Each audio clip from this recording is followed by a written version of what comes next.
Om Jnana Timirandhasya Jnananjana Shalakaya Chakshuran Militam Yena Tasmai Shri Gurave Namaha.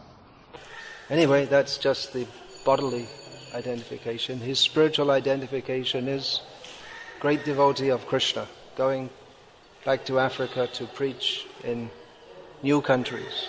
So please, you can all give your blessings to him for that great endeavor. So, we're on the wrong page here.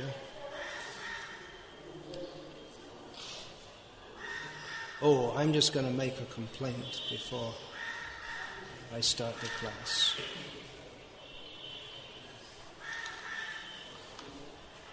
class. This dancing in circles with the back to the deity has become popular in ISKCON, and I don't think it's going to stop by me saying so, but at least I can register that Srila Prabhupada was very upset when he became very angry when he saw a drama that was being performed with the backs to the deities, and he was very strong about this. So, to me it looks very strange, chanting the names of the Lord and completely ignoring him who's there. Just like, it's not the first time I've done this. If I speak to you like this, it's a bit strange, isn't it? So if you're calling out the name of Krishna, he's here. That's why he's here. Because he wants you to reciprocate with him and not ignore him. So, no doubt there are many devotees who you highly respect who approve of this practice, but I'm just registering that I think it's wrong. And I've told the devotees who are promoting this also. So you can consult with your various authorities and, if you want, and decide what to do. So, to go on with the class. Aparyaptam tadasmakang balang bhishma bhirakshitam taryaptam tridam etesham balang bhima bhirakshitam. But I'm going to read this, and then I'm going to move my head position again. So, our strength, said Duryodhana, is immeasurable, and we are perfectly protected by grandfather Bhishma, whereas the strength of the Pandavas, carefully protected by Bhima, is limited. Purport: herein an estimation of comparative strength is made by Duryodhana. He thinks that the strength of his armed forces is immeasurable, being specifically protected by the most experienced general, grandfather Bhishma. On the other hand, the forces of the Pandavas are limited, being protected by a less experienced general, Bhima, who is like a fig in the presence of Bhishma. Duryodhana was always envious of Bhima because he knew perfectly well that if he should die at all, he would only be killed by Bhima. But at the same time, he was confident of his victory on account of the presence of Bhishma, who was a far superior general. His conclusion that he would come out of the battle victorious was well ascertained. Yesterday I spoke about the dichotomy of a Vaishnava who doesn't like to kill even an insect. Actually, I didn't mention that yesterday. I was talking about trees, but insect also we can say.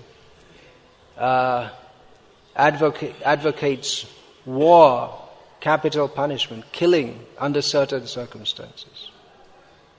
Yeah, about the insect, well, there's the famous story of Mrigari, who was a sinful killer and who later became so much concerned with not killing ants, who are considered most insignificant, and it's not really considered a sin if you tread on some ants because it's so very difficult to avoid. Many times you might not even notice. We've all had the experience, no doubt, of inadvertently killing ants, and we don't realize till after we've done it. So his important duty of running to greet his gurus and bow down to them, he in the process of performing that duty, even then he was very careful that I can't kill the ants. So Srila Prabhupada, there are many anecdotes in this regard. That Srila Prabhupada, he once to one of his disciples, Narayana, pointed on the table, "Do you see this insect?" And Narayana, he couldn't see any insect. Either it was very small or there was no insect there. Narayana seems to think that there wasn't any insect there. But he said that, Prabhupada said, that our Krishna consciousness movement will be successful when our devotees are thinking how to deliver this insect back to Godhead. Prabhupada had concern for every living being. Then another occasion in Mayapur, Shatadanya Prabhu, I think he was a son. Anyway, I don't know if he'd taken sannyas, but probably had taken sannyas. So there are various incidents. There was some ants on the table, and Prabhupada said to remove them. No, that was Hari Shori. Anyway, I'm getting mixed up. It doesn't really matter who it was. For explaining the anecdote, it doesn't matter. Yeah, it was Hari Shori Prabhu, because so Hari Shori very carefully removed them, and Prabhupada said, formerly you would have killed them. And Hari Shori Prabhu explained it, that he became very embarrassed because he remembered in his childhood he used to kill ants in a very horrible way. He explained that. Then there was another incident, there were so many, where Prabhupada saw a little bug on the garland, and a little bug, and he told Shatadanya, put him outside, he's hungry, he's not getting any food here. So Prabhupada, who was so concerned with every tiny little being, at the same time advocated war if necessary, or he thought that war was just part of life in the material world.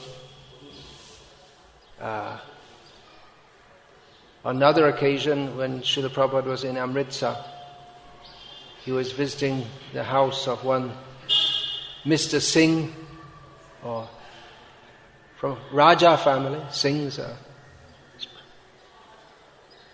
not all, but many Rajas, so the Hindu Singh. And there was the head of a tiger was stuffed and it was on the wall. Prabhupada asked it, or the man told him that I personally shot this tiger. Prabhupada said, oh, very good, very nice, because that's one of the jobs of a Kshatriya. So, of course, nowadays they're trying to protect the tigers because there's not many left.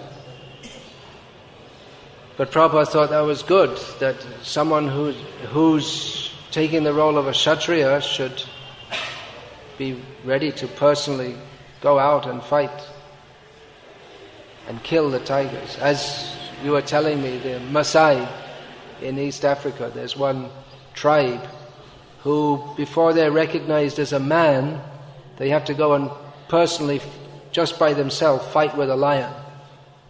And previously they would have killed it, I guess, and maybe they're allowed to. They still do that, or what? They kill. In some parts where the law, they have to go and personally kill a lion. Any of you ready for that? Not me. So the lions, when they smell the Maasai, they don't go anywhere near them. The lions are afraid of them. So that's the Kshatriya spirit. Prabhupada told stories also.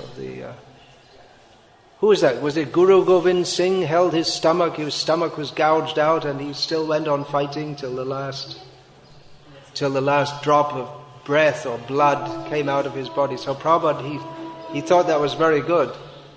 Prabhupada praised that. So killing under certain circumstances is very good. To kill a human under certain circumstances is very good. But to kill an insect under other circumstances is very bad. So we're talking about killing. What's the worst killing? Cow killing. that comes with killing a Vaishnava. Yeah, well, there's been a lot of that also in Bengal. A lot of Vaishnava killing during the Gondagal Shamai in Bangladesh. A lot of killing of Vaishnavas. How about Atmahatya? Killing oneself. This is mentioned in the Bhagavatam. But it doesn't mean killing the body. That's also sinful. To commit suicide is sinful. There are some circumstances in which suicide is allowed. There is a system of fasting to death with the idea of getting moksha. That's mentioned in Shastra, although it's not for Vaishnavas. Jains, they still may sometimes do that. Not for political purposes, as is common in the modern age.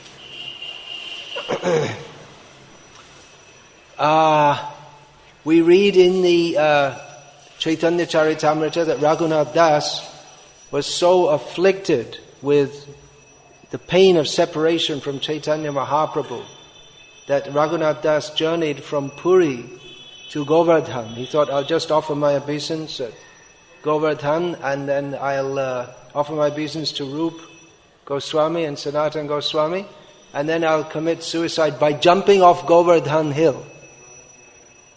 Although Chaitanya Mahaprabhu told his devotee, don't go up, Govardhan na utiyo. That Bhaktisiddhanta Saraswati Thakur paraphrased that. Although it'd be difficult to think nowadays where you could jump actually, because it's not very high and you don't see any cliffs or anything. But anyway, he had the idea to commit suicide in separation. Pashane kutibo mata, anale poshibo, goranga gunera nidhi, kotai gele pabo. So, the Rotandas figuratively says, although he didn't actually do it, I will bash my head against stone. Also we find that Karuna na hoile kandiya prana rakiboa. Bhaktivinoda Thakur says, if I don't get the mercy of the Vaishnavas. That's often quoted in connection with, or at least it was previously in ISKCON as connected with Bhaktisiddhanta Saraswati Thakur. That he used that because in biographical accounts, or what he said himself, is that when Gaur-Kishore Das Babaji Maharaj repeatedly refused to give him initiation, he quoted this. And this became in folklore within ISKCON, that became changed into a story where Bhaktisiddhanta Saraswati was standing on a bridge over the Saraswati or Ganga or something, even though I don't think there isn't any bridge even nowadays, and said, well, if you don't give me initiation, I'm going to jump off and then go. This story was going around for many years in ISKCON, but it's just that he quoted this, that's all. It's not that he was actually going to commit suicide. So killing Atmaha, that's mentioned in Bhagavatam. Puman bhavabding nataretsa Atmaha. One who doesn't cross over the ocean of birth and death is killing themselves, despite having all the advantages. Mayanukulena nabhasviteritam. How does that verse begin? It's a well-known verse. I remember the third line and the fourth. Nridehamadyam sulabam sudurlabam plavan sukalpo guru karna dharam. Yeah, that's the first two lines. I gave the third and the fourth line already.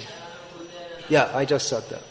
So one having attained this, having got this human form of life, which is very rare to attain, and having which is like a boat it's a good boat for crossing the ocean of material existence, and one has Guru as the captain. One has the instructions of Krishna in the form of Shastra as the favorable wind. Despite having all these advantages, if one fails to cross the ocean of birth and death, then he's simply killing himself. So that's the worst form of killing, is to waste our human form of life. We can use this in preaching. People say, terrible, terrorism, they're killing, and say, well, everyone's killing. Actually, I usually tell them that the whole America's a big terrorist country. India's a big terrorist country. In America they kill tens of thousands of animals every day. In India also. I was told that there are 80,000 cows killed a day in India, although it's difficult to know exactly, but it's a lot. Whatever it is, it's a lot. Either killed or sent to Pakistan or Bangladesh. What was it? About a year and a half ago, they had this bird flu thing, and they were saying they'd killed 1 lakh chickens in Maharashtra and all this and that. But I was thinking the population of India is how many crores now? 110 crores, something like that. So as a conservative estimate, if there's 1 chicken killed every day for every 1,000 people in India, that's a very conservative estimate.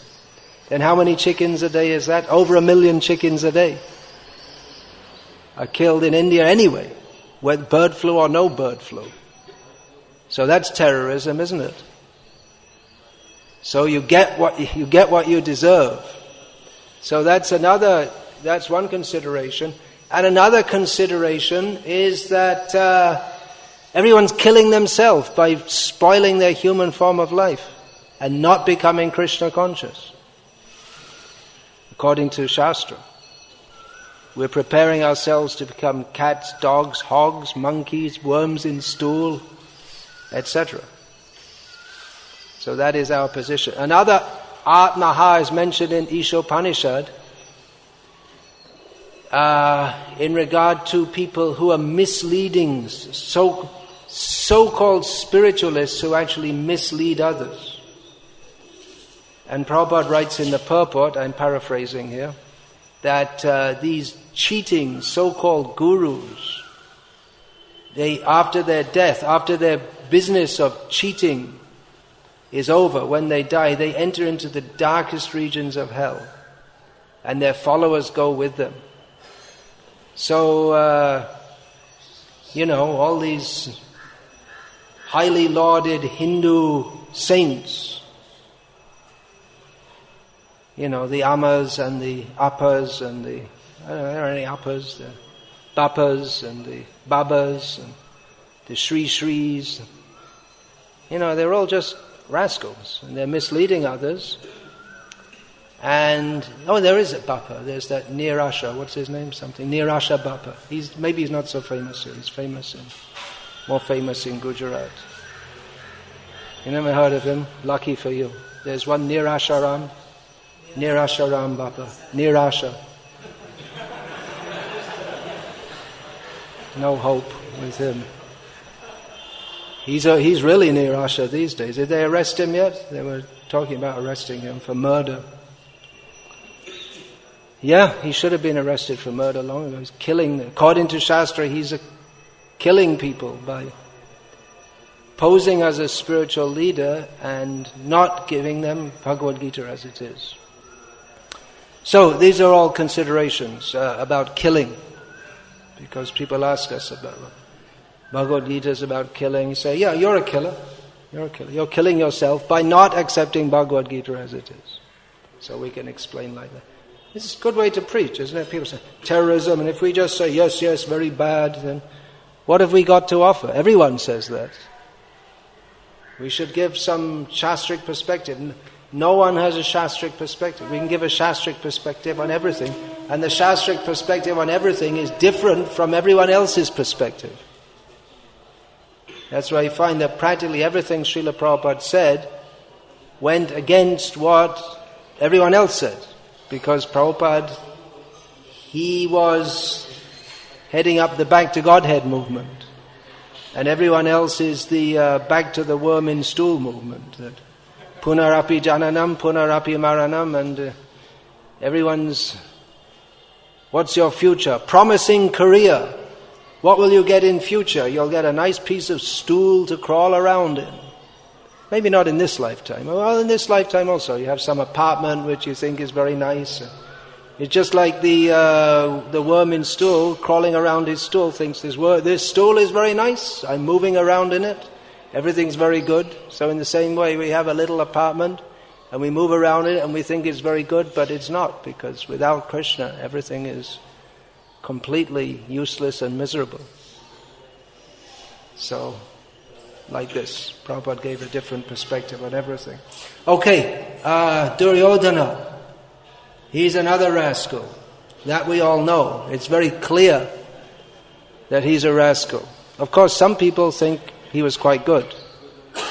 And they get people get confused over Karna, like anything, because he seems in many ways to be good, but he was good in the same way that Jarasandha was good. Jarasandha he followed the Vedic principles, including worshipping Vishnu, as Shalagram, but when Vishnu was personally in the world, he attacked him and wanted to kill him.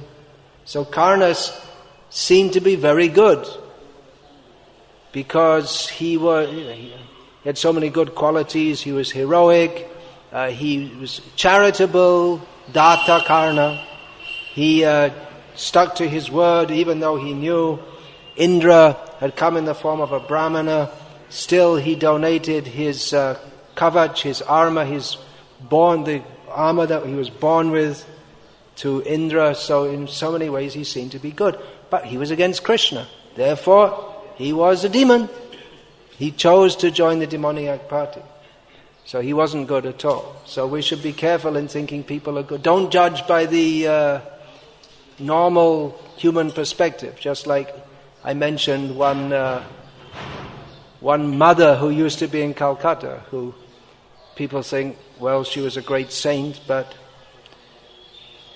she was living in Calcutta. She had no attraction to Chaitanya Mahaprabhu. She ate meat all her life, and she was trying to her aim was to take people away from Chaitanya Mahaprabhu and become meat-eating so-called Christians. So, is she very good? I don't think so. I don't think so means we should see through the eye of Shastra. How is it good? What's good about that? It seems good to people who have no Shastric understanding. So anyway, Duryodhana was very bad. In South India we have people who think that Ravana was very good, some people.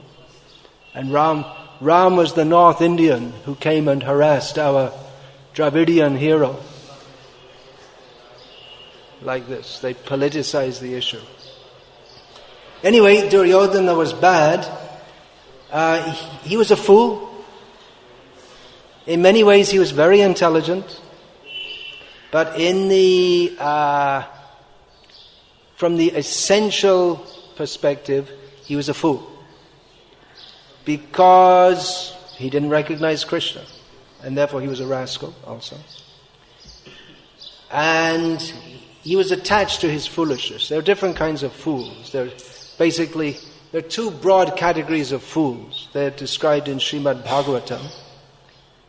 One is described as, what is that? Ishvare tadadhineshu balisheshu dvishatshucha. There's Bhagavan, he's not a fool, he's the Supreme Personality of Godhead. There are his devotees, they're not fools. And Bala, they're childish. People are foolish, and there's the Dvisha, or the envious. So if someone is simply foolish, that's not so bad. But if they're foolish and extremely inimical to Krishna, then they're complete rascals. So someone may be just a fool, but there's hope for them if we preach to them. Therefore, prema maitri kripo peksha ya karoti samadhyama. The madhyamadhikari recognizes the difference between the simply foolish, between God, his devotees, the simply foolish, and the not only foolish but also complete rascals. These four categories. He recognizes the difference between the fools and the rascals, and he's merciful to the fools, and upeksha, he neglects the rascals. So Duryodhana was a rascal because he was envious of Krishna, and he was actually more envious of the devotees of Krishna, especially Bhima, as is mentioned here. And even when Krishna showed to Duryodhana that when Duryodhana wanted to capture Krishna, which was a very foolish idea to think that he could capture Krishna. Krishna showed himself in so many places, so many forms, then how are you going to capture me? So that was evidence that he is not an ordinary person. He's the Supreme Lord, which others were able to understand, but Duryodhana could not understand it because he was so envious of Krishna. So he's a complete rascal. Now, Duryodhana's statement here, it's in Bhagavad-gita. Do we accept all the statements in Bhagavad-gita as true? Yes. Sarvam etadritang manye yang mang vadasi Keshava. Arjuna says, I accept, O Krishna, everything that you say as true. So we should accept everything in Bhagavad-gita as true, right? Wrong! Duryodhana this is in Bhagavad. Well, is it Bhagavad-gita or is it not Bhagavad-gita? Officially it's part of Bhagavad-gita, but it's not actually it's not Sri Bhagavan Uvacha. It's Ashri Duryodhana Uvacha. Or Nishri, or whatever the word is. I don't know. Shri Ahin. Duryodhana.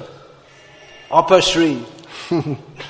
It's his word. So officially it's part of Bhagavad-gita, but it's not what Krishna says. And, well, in one sense it's true. From the conventional standpoint, it appeared to be true. That the forces of Duryodhana are aparyapta, immeasurable. Of course, the word paryapta can mean what is the antonym of paryapta? One antonym is aparyapta and another antonym is paryapta. In other words, the same word has the opposite meaning. That's pretty confusing, isn't it? Can be. So anyway, Srila Prabhupada translates it here, following Baladev Vidyabhushan, I believe. And that's the general understanding, that Duryodhana, although sometimes the acharyas, they reinterpret the words of demons which are spoken to give their actual, factual, internal meaning. So, but what Duryodhana meant to say is recorded here, that our strength is immeasurable. And that of the Pandavas is limited. Because in terms of numbers, the Kaurava forces were significantly larger than those of the Pandavas. And what's more, although there were super fighters on both sides, the real top ones were with the Kauravas. That was Bhishma and Drona. Bhishma Drona Pramukhata, as he says. Yeah. A little later on. So Arjuna was also good, Bhima good, but nothing compared to, especially Bhishma and Drona. And Ashvatthama, he was also a big shot. Before the battle, Yudhishthira went to get blessings, because before you embark on any significant activity, one should take the blessings of his gurus. So he went to get the blessings of his gurus for doing what? For killing them. The activity he was attempting to do was to kill them. So you had to go and get his blessings from his gurus so that I can kill you. And then he asked, well, how can I kill you? And Drona said, I can't be killed. You're not going to kill, unless Ashvatthama is killed. And then they asked Ashvatthama, give you a blessing. Ashvatthama didn't like them at all. Drona and Bhishma did like them. But Ashvatthama, and then how can we kill you? He said, you can't. No way. At the end of this battle, I'm still going to be alive. And he still is alive. Wandering around, incognito. So, so it's seen that the Kauravas were unconquerable.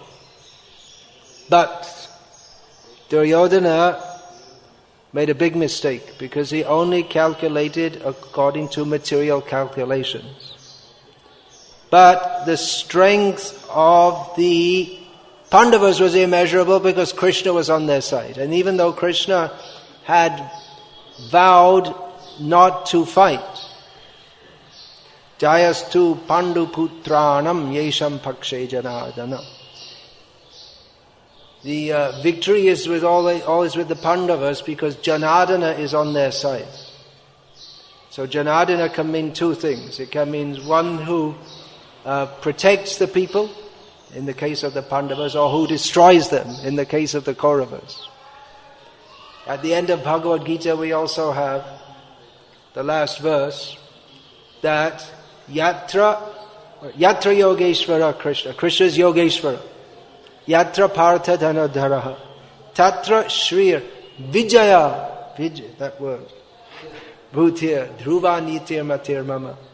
Where Krishna is Yogeshvara. So, even though from the ordinary calculation, the Kauravas, there should have been no question. They were going to win.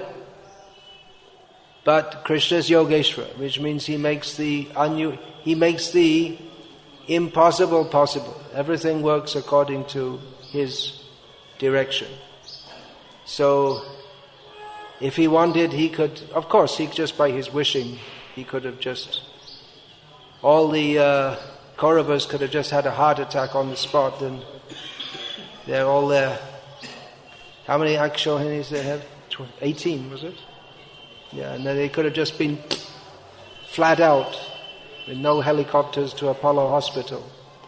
And they could have been all finished on the spot. But Krishna wanted some fun. It's Leela. It's also one of Krishna's Leela. Partha Sarati Leela. So definitely victory was certain. You see here, Duryodhana thought victory was certain for him.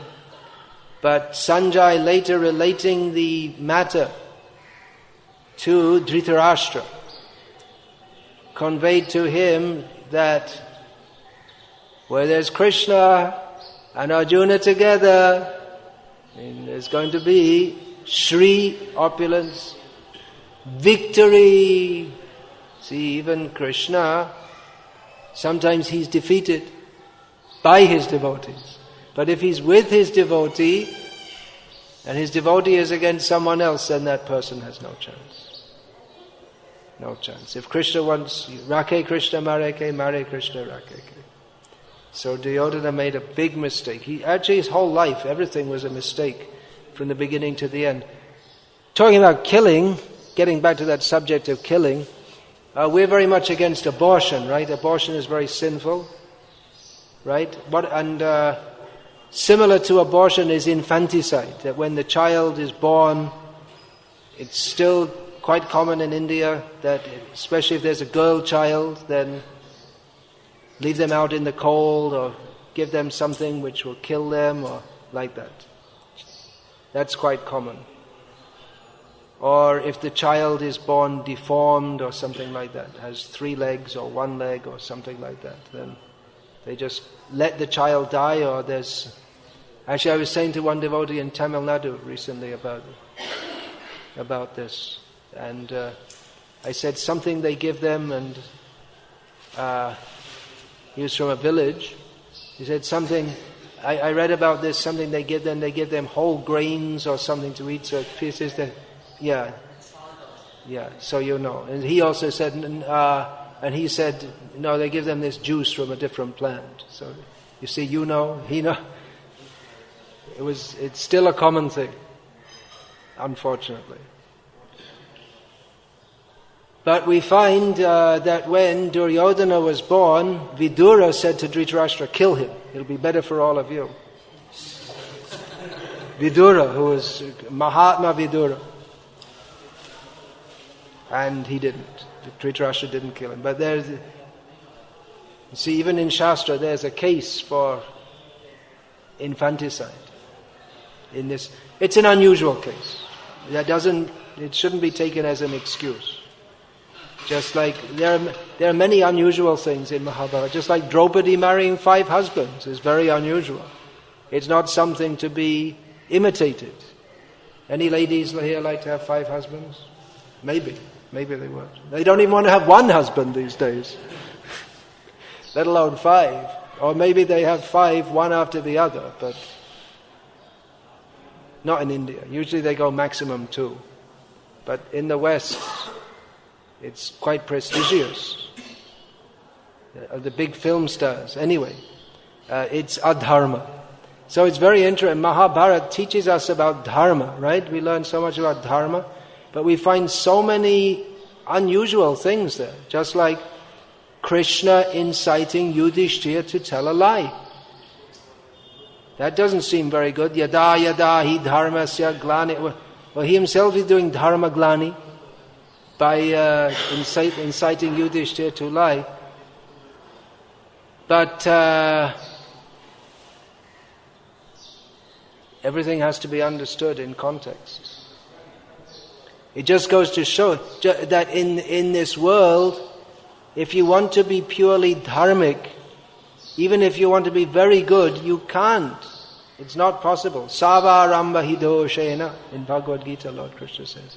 In every endeavor in this world, there is some fault. It's not possible to be completely pure on the material platform. It is possible on the spiritual platform. So Krishna's inciting Yudhishthira to tell a lie. Actually, he didn't tell a lie, but for Yudhishthira to be free from telling a lie, then unnecessarily an elephant had to be killed.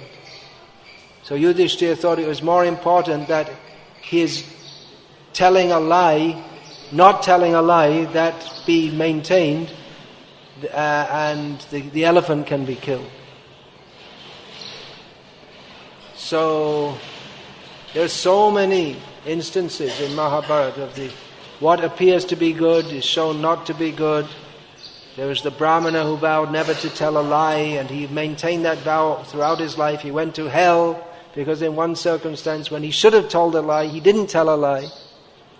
So it just goes to show that in this world, nothing is completely pure. Only Krishna consciousness is pure. And if one is Krishna conscious, then even living in this world, we may have to tell so many lies. Just like I'm going to Bangladesh soon, and when I come in the country, they're going to ask me, what are you doing? Oh, tourist. Well, it's not totally untrue, but I'm not a tourist in the normal sense. I'm not telling them, well, actually I'm coming here to preach Krishna consciousness. It would make more sense not to say that. For the purpose of serving Krishna, it's better to tell a lie in some circumstances, but we should know what the circumstances are. This world is very complex. Iha sangsare bahudustare kripaya pare pahi murari. So take shelter of Murari. And it's always may be difficult to know exactly what to do, especially when we're out on the battlefield of life. If we're in an ashram, and you see so many ashrams, it's a very regulated kind of life, and you get up in the morning, do your bhajan, which in many ashrams which I've seen, the main bhajan in the morning is reading the newspaper. I've seen many. I'm not talking about in ISKCON, although maybe also. But many sadhus, their morning sadhanas mainly consists of reading the newspaper. So anyway, it's a peaceful life. You get your rice or chapatis, depending on which part of India you live in. And you do your bhajan. Usually a lot of sleeping, most ashrams. But if we're out in the world preaching, it's a great challenge. We have to meet so many people and so many different situations come up, just like you were telling me there's some property dispute. So we could be just sadhus and say, no, you take the property. You should fight for Krishna. Arjuna wanted to be a sadhu. Krishna told him, okay, be a sadhu. You see that bow, Gandhiva, you want to put it down? Pick it up. Use it. This way you'll be a sadhu. So, who is a sadhu? Prabhupada was out in the world calling people fools, rascals, nonsense, animals. You might think, well, he'd be a better sadhu if he just sat peacefully and sung the Gopi-gita. But actually, Prabhupada, he never sung the Gopi-gita as right. Well, the Dashavata Stotra, that part he sang. But he was out telling people that now you are living like an animal. And he said that a lot, because unless people understand that, they can't start to be a human being.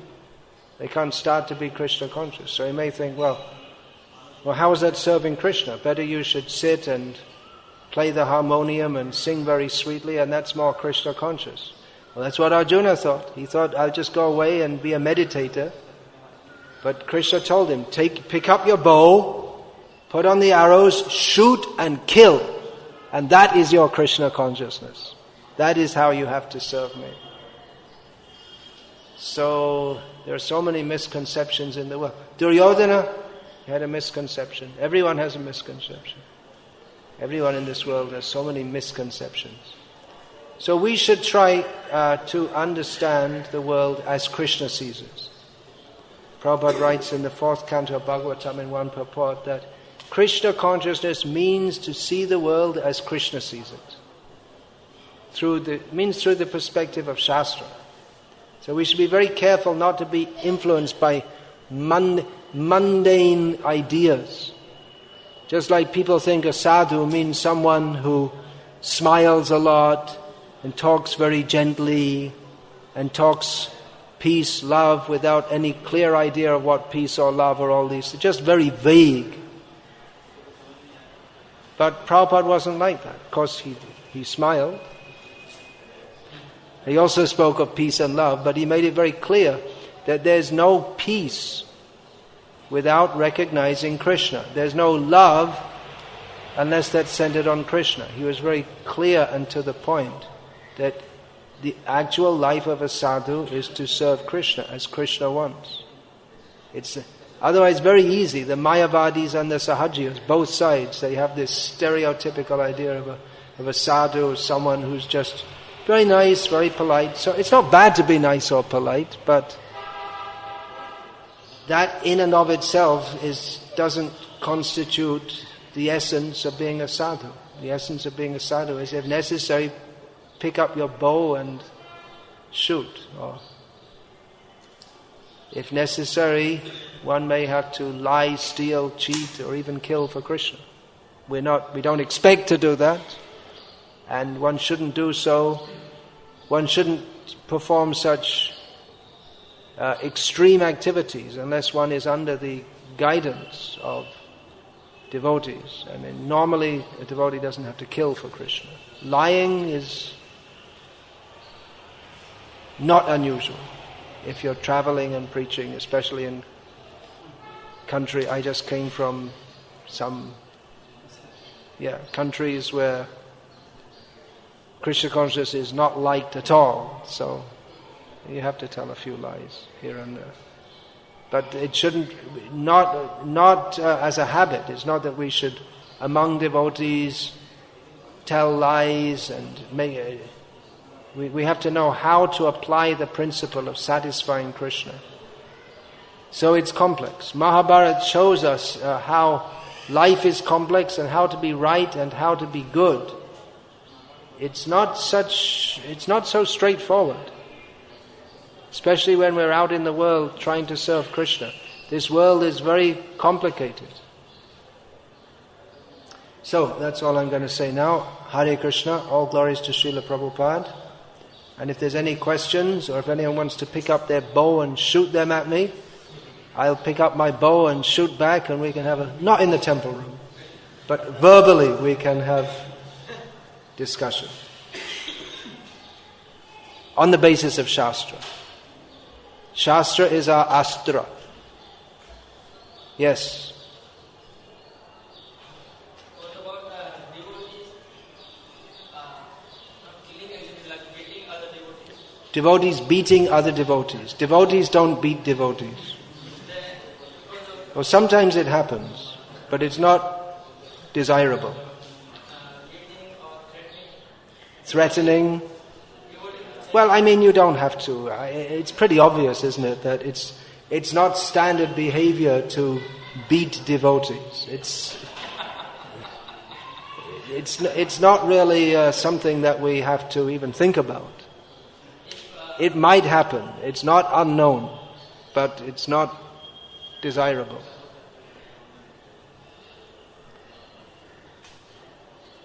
As a general case. There may be some case where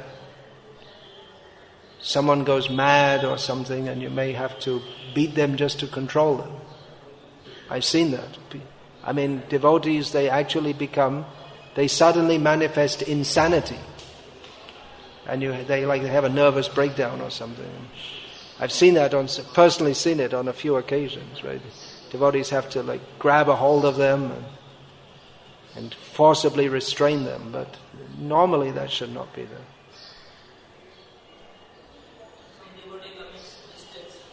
Devotee commits mistakes and you beat him. No, it shouldn't be there. It shouldn't be there. Kshatriya nature means you should know what you're doing. Kshatriya acts according to Dharma. Not according... Kshatriya doesn't mean a bully or a gunda. That's not a Kshatriya. It's not a Kshatriya. I heard it said, I've never had it confirmed, but I've heard it said that Srila Prabhupada said that because there was a woman Prime Minister, Indira, that proved that there's no Kshatriya left in the whole of India. Because no Kshatriya would agree to be ruled by a woman. And now again we have the Rashtrapatni, right? How can you be a Rashtrapati if you're a woman, then become a Rashtrapatni?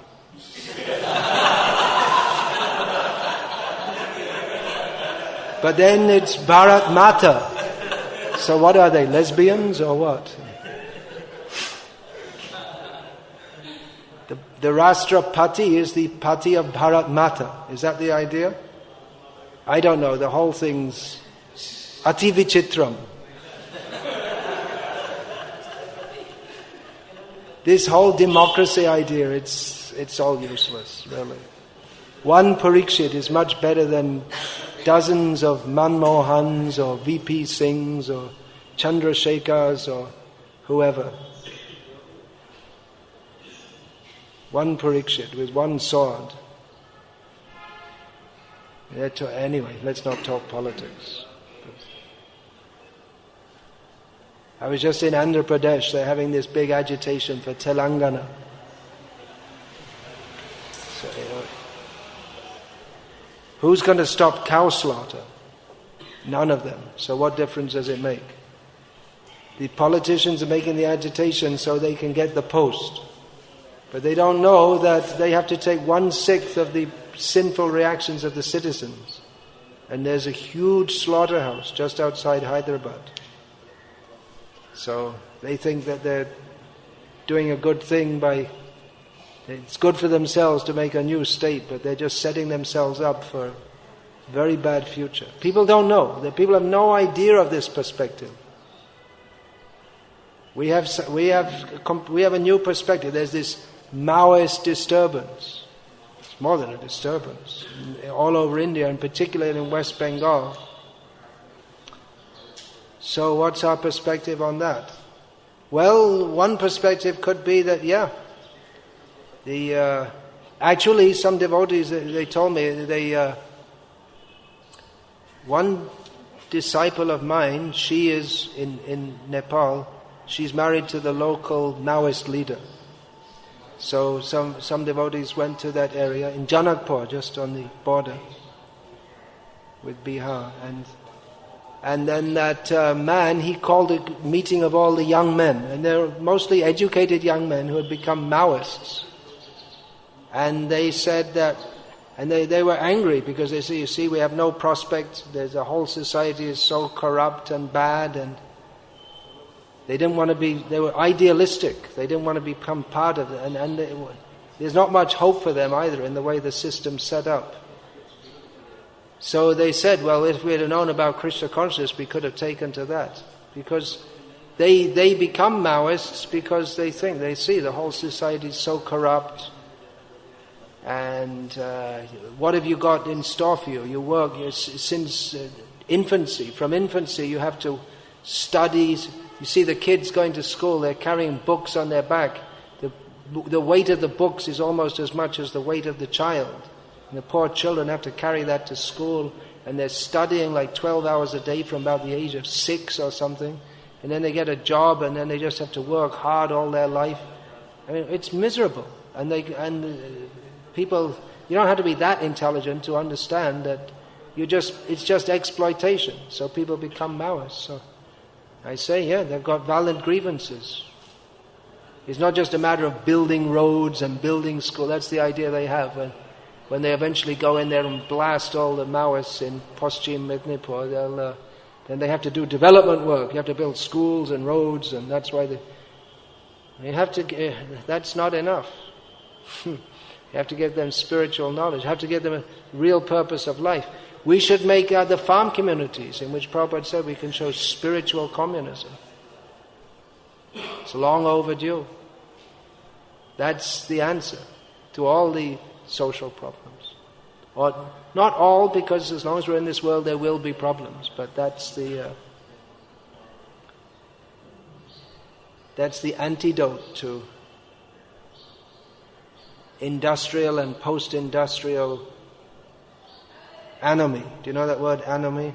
It means when people feel they just can't relate to the situation at all. They just don't feel part of it.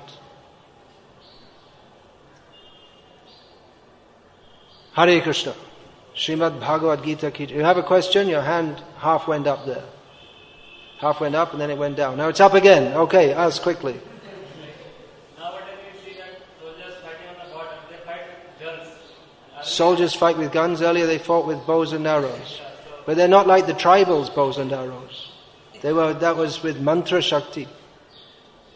Have you seen the tribals? I used to see in Mayapur, the tribals used to be running around in different parts. They have no clothes, or they just have little, and then they have bows and arrows. Arjuna wasn't like that. Their arrows had mantra shakti. And Arjuna himself was trained and by various, he was trained by Drona, and he was blessed by various devatas. So their bows and arrows, they're weapons which can produce fire, weapons which can produce water, weapons which can, arrows which one arrow will become 500 arrows, arrows which become air weapons, they create hurricanes. Then there's the guided missiles, like the Brahmastra, that only goes where it's sent by mantra to its target.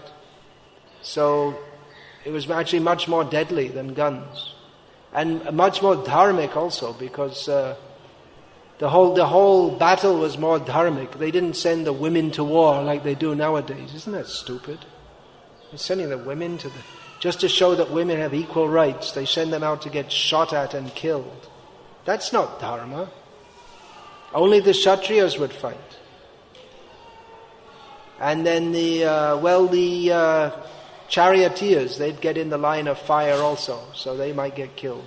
But basically the battle was between Kshatriyas. So what was your question? Current soldiers, they can be counted in Kshatriya category. What's that? The current soldiers, all over the world, they can be counted in Kshatriya category. They come what? I can't understand. Are they Kshatriyas? Are they Kshatriyas? Current soldiers. They're Kshatriya pratibimba, that's all. They're reflection. They're not the real thing. That, just like Prabhupada said, you'll always find these 4 classes of people in human society. Intellectuals, but the modern intellectuals, they're just like Ravana, he was a pandit. His son Indrajit, he was expert at performing yagyas. Were they brahmanas? In one sense you could say so, but not in the true sense of the term. They were intellectuals and priests, but they were demons. So Kshatriyas, See, in America, there are people who go to work in the morning. They go from their home to their office, and in their office they sit and they guide missiles in Iraq. They're sitting in America, and they're guiding missiles to kill people in Iraq. Sitting in America. Is that a Kshatriya? I don't think so. So, that spirit may be there in some of the people. They have the spirit to want to protect others, to fight for a good cause, but at best we can say they are the perverted reflection of a real Kshatriya. Real Kshatriya should be trained in knowledge of Dharma, and he should know who is a Brahmana, how to respect them. That was Arjuna's dilemma. Arjuna didn't have a problem with fighting. He had already fought so many battles and killed so many people. But he wanted to fight only for the sake of Dharma.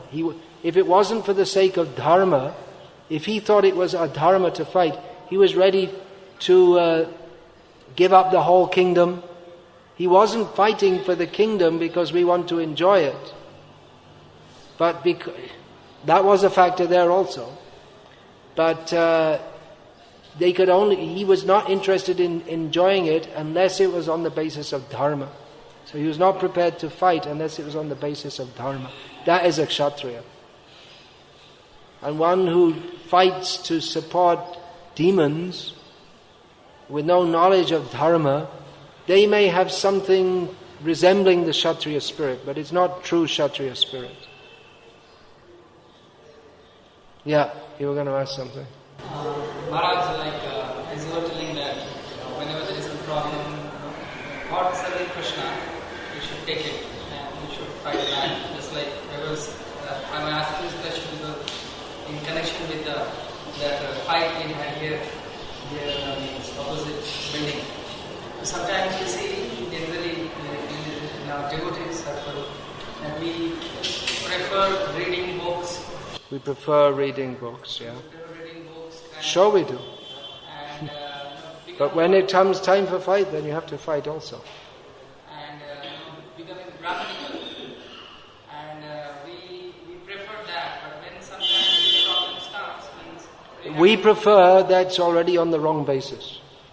We have to do what Krishna wants. That's a devotee. Everyone has their preference, but we should do what Krishna wants. And it doesn't mean that we have to go looking for fights.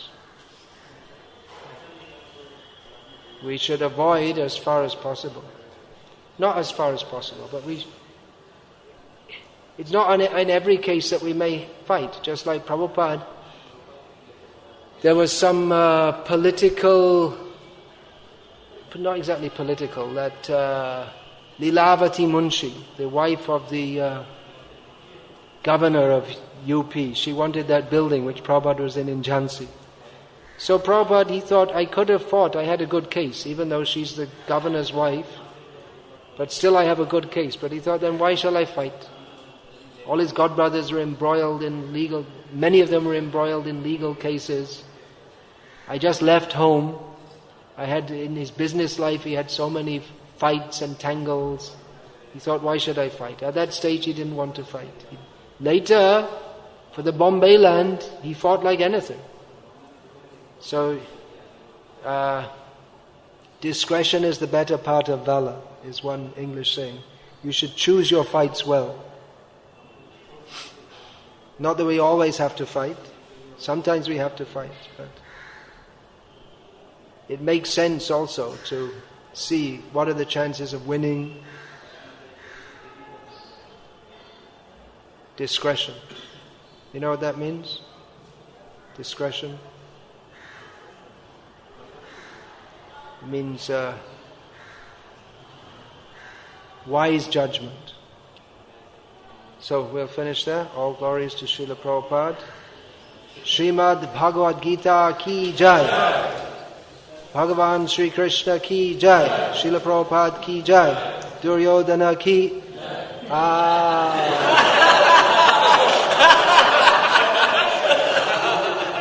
Just see, I caught you.